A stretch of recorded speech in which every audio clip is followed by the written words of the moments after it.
Hello everyone and welcome back to AW Programming and Lectures. In today's lecture we will cover the topic list. So what are lists? List is a collection of items in a particular order. We can make lists that include letters of the alphabets, digits from 0 to 9 and so on. So let's try an example. We can declare a list like L names,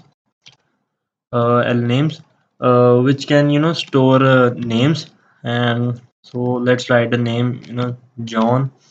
Then similarly I can write a name, Snow. Then similarly Tim.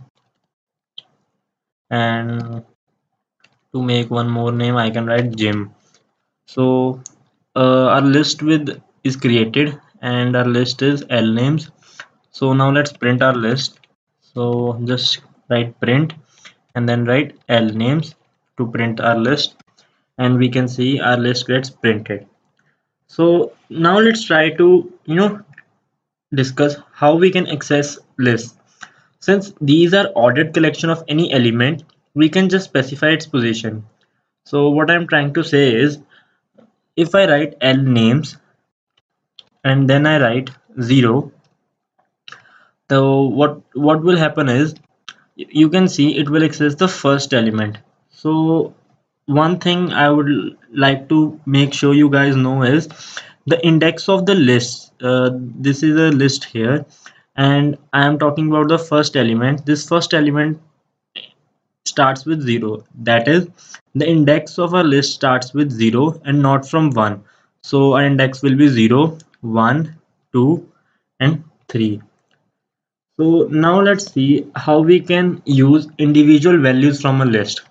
So if I write x is equal to, my name is, I'll just concatenate it with any value from list.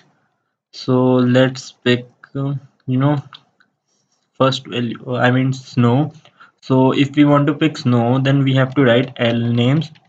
Then we have to write its index value. So we know John is 0, so Snow will be 1, Tim will be second, and Jim will be third.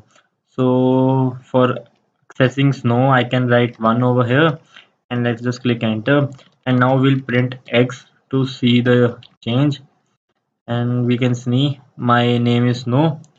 So thank you everyone, and in the next lecture we will be discussing how to append list, remove, and various other features. So thank you everyone.